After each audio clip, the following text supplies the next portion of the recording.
اچھا، اکثر بس ہماری تقدیر کی بات چلتی رہتی ہیں، تو آزمائشوں سے تو نکلنا ضرور ہے، لیکن خوشبختی اللہ کی ان امتحانوں میں ہے۔ والتینی والزیتونی وطور سینین وہذا البلد الامین۔ زیتون کے درخت جو ہے ادھر پیدا ہوتے ہیں جہاں بہت گرمائش ہوتی ہیں، گرم علاقوں میں، اور پھر وہ والے درخت سب سے زیادہ مفید پھل دیتے ہیں جن پر یعنی صبح سے لے کر سورج غروب ہونے تک کبھی سایہ پڑے نہ، تو وہ زیتون سب سے زیادہ پائیدار ضرور ہوتے ہیں۔ دنیا کا ٹائم بہت کم ہے، اور اللہ تعالیٰ اسی میں بہت دولتیں لکھی ہیں، ہمیشگی کی دولتیں۔ اللہ نے محض اپنے فضل اور کرم سے بلا قیمت اور بلا مانگے ہمیں مسلمانوں کے گھروں میں پیدا کیا، ہمیں اسلام دیا اور ایمان کی دولت سے ہمیں نوازا، اور اس کے بدلے ساری دنیا کی فانی دولت، عزت، آبرو، عیش و آرام اور اقتدار ہمارے قدموں میں اگر ڈالے جائیں، سب ہچ ہیں۔ یہ کلمے کی دولت جو ہمیں نصیب ہوئی ہے، اس کے بدلے میں خدا نخواستہ ہم ساری زندگی زمین پر پیشانی اگر ہم کو رگڑنا پڑے، یا ایک لقمہ کھانا ملے اور نہ ایک قطرہ پانی، پھر بھی یہ سودا سستا ہے۔ آخرت میں جب اس کلمے کی حقیقت اور اس امتحانوں کی کامیابی ظاہر ہوگی، تو اللہ اس دنیا سے کم از کم 10 گنا محلات ہمارے لیے بنا کے رکھے ہیں، اور جو لامحدود زندگی کے لیے ہے، نہ اس میں کسی قسم کا زوال ہے اور نہ ہمیں کوئی غم پہنچے گا اور نہ کوئی لغو بات سنیں گے۔ اب دیکھتے ہیں حزب اللہ والوں کے اوصاف۔ اول بات، وہ تنگ دل نہیں ہوتے، یعنی اس پارٹی میں تنگ دلوں کے لیے جگہ نہیں ہے۔ اللہ کے دوستوں جو ہے وہ تنگ دل نہیں ہوا کرتے۔ اس میں تو صرف وہی لوگ داخل ہو سکتے ہیں اللہ کی دوستی میں جن کے دل بڑے ہوتے ہیں۔ وَمَن یوق شح نفسہ فأولئک ھم المفلحون۔ سورہ حشر آیت نمبر 9۔ جو لوگ دل کی تنگی سے بچ گئے وہی فلاح پانے والے ہیں۔ پھر ہمارا ہے فراح حوصلہ ہو۔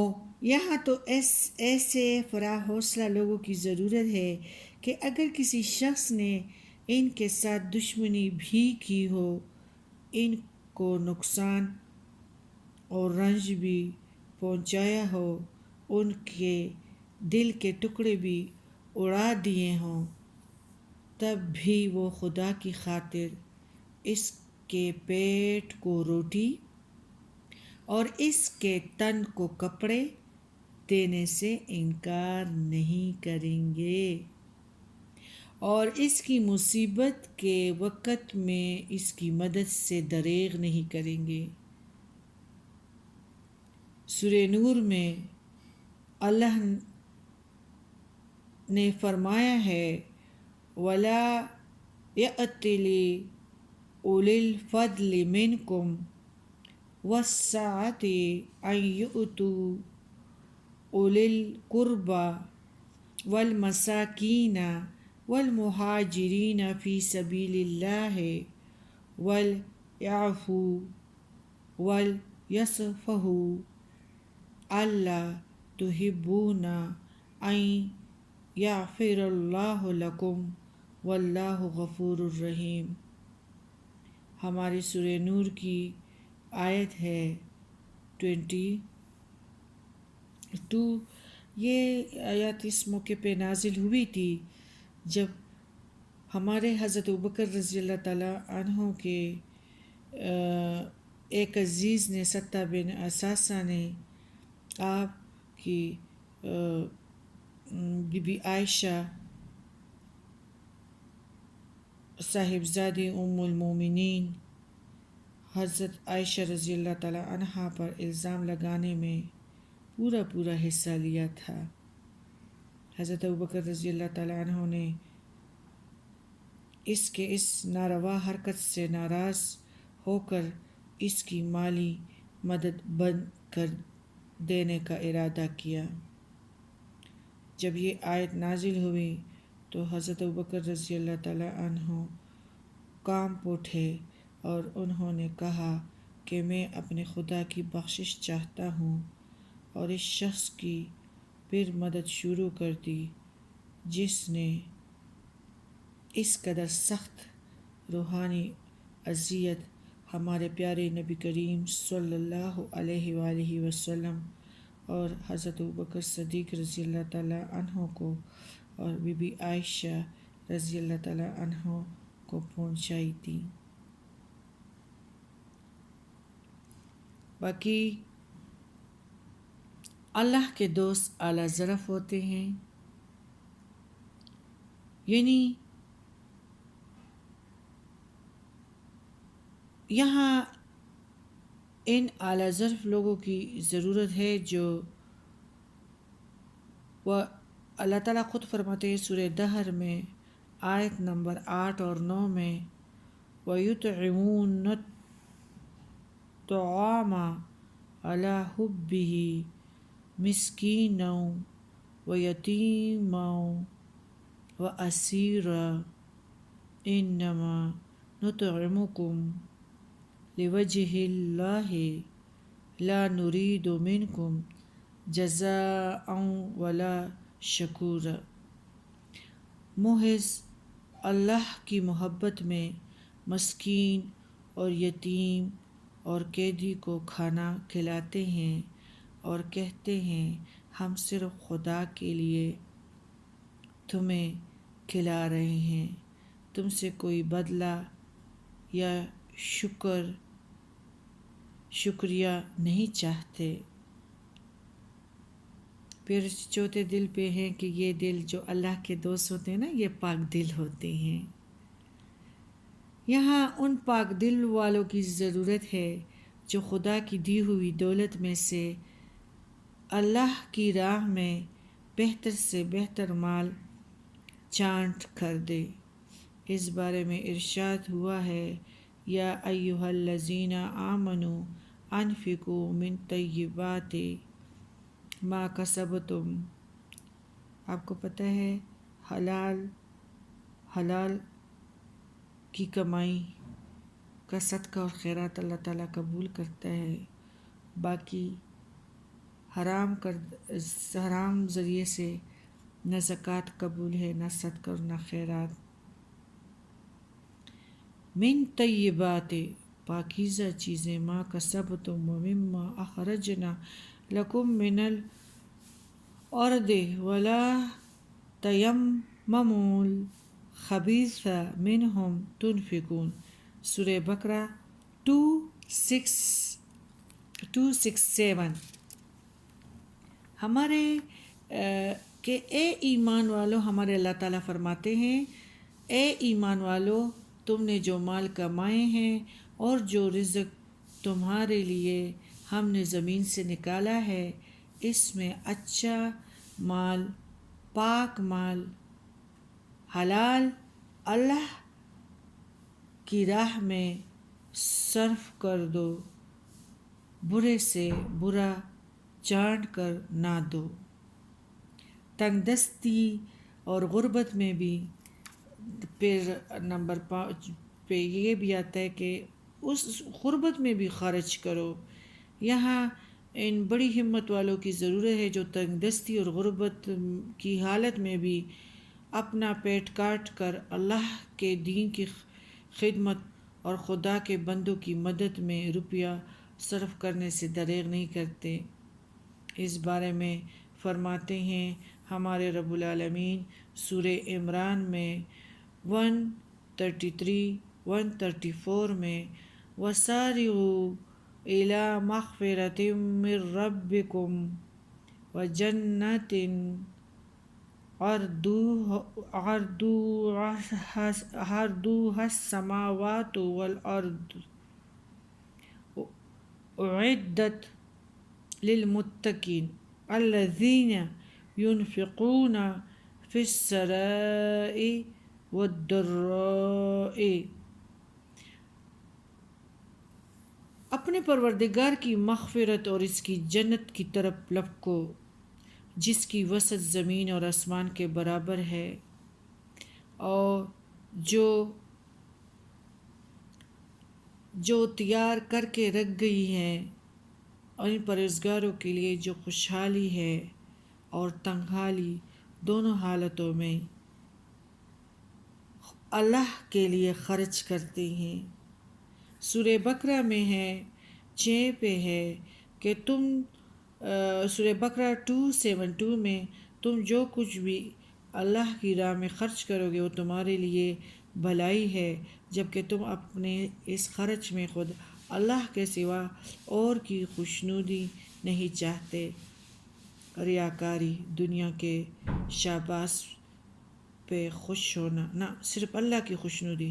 اسی طرح جو کچھ بھی تم کار خیر صرف کرو گے اس کا پورا فائدہ تمہیں ملے گا اور تمہارے ساتھ ذرا برابر ظلم نہیں ہوگا، اور حزب اللہ کے لیے تم منتخب ہو گئے ہو۔ اسی طرح ہمارے 7 نمبر پہ یعنی ہر حال میں اللہ کو یاد کرنا، سورہ منافقون میں ہے آیت نمبر 9 میں یا ایھا الذین آمنوا لا تلھکم اموالکم ولا اولادکم عن ذکر اللہ ومن یفعل ذلک فاولئک هم الخاسرون۔ اے ایمان والو، تمہارے مال، تمہاری اولاد تم کو اللہ کی یاد سے غافل نہ کر دیں، جو ایسا کرے وہی خسارے میں رہنے والے ہیں۔ پھر ہمارے اللہ تعالیٰ دیکھو یہ بھی بتاتے ہیں نمبر 8 پہ یہی چیز ہے کہ احسان نہ جتلائیں۔ یا ایھا الذین آمنوا لا تبطلوا صدقاتکم بالمن والاذی کالذی ينفق مالہ رئاء الناس ولا یؤمن باللہ والیوم الآخر۔ اے ایمان والو، اپنی خیرات کو احسان جتلا کے کسی کو اذیت پہنچا کے ضائع مت کرو، اس شخص کی طرح جو محض لوگوں کو دکھانے اور کے لیے اور نام چاہنے کے لیے خرچ کرتا ہے اور اللہ اور آخرت پر ایمان نہیں رکھتا۔ اللہ تعالیٰ فرماتے ہیں ان نزاع کے وقت ان کے ہاتھ کچھ نہیں آئے گا۔ سرما مطلب سرما جتنے چیز بھی ان کے کچھ نہیں آئے گا، بس خالی ہاتھ آئے گا۔ یہ دنیا کی خاطر کر رہا تھا، دنیا والوں سے شاباش لینا چاہ رہا تھا، اور بس وہ اس کو مل گیا، میرے پاس اس بندے کا کوئی نہ میں اس سے کلام کروں گا۔ پھر ہمارے نمبر 9 پہ ہے کہ سورہ توبہ میں ہے کہ جو لوگ سونا اور چاندی جمع کر کے رکھتے ہیں، سورہ توبہ آیت نمبر 34 میں جو لوگ سونا چاندی جمع کر کے رکھتے ہیں اور اسے خدا کی راہ میں خرچ نہیں کرتے، انہیں سخت سزا کی بشارت دے دو۔ یہ تپا کے محشر کے دن بھی اور قبر کی رات کو بھی انسانوں کے جسم پہ رکھ دیا جائے گا۔ اللہ کی نمبر 10 پہ ہے کہ اللہ کی راہ میں رخصت طلب نہ کرو، یعنی اے نبی جو لوگ یوم آخرت پر ایمان رکھتے ہیں وہ تو کبھی نہ چاہیں گے کہ انہیں اپنی جان و مال کے ساتھ جہاد میں حصہ لینے سے معاف رکھا جائے۔ اللہ اپنی متقی بندوں کو خوب جانتا ہے، اور معذرت صرف وہ لوگ طلب کرتے ہیں جو اللہ اور آخرت پر ایمان نہیں رکھتے، ان کے دلوں میں شک ہے اور وہ اپنے شک میں ہی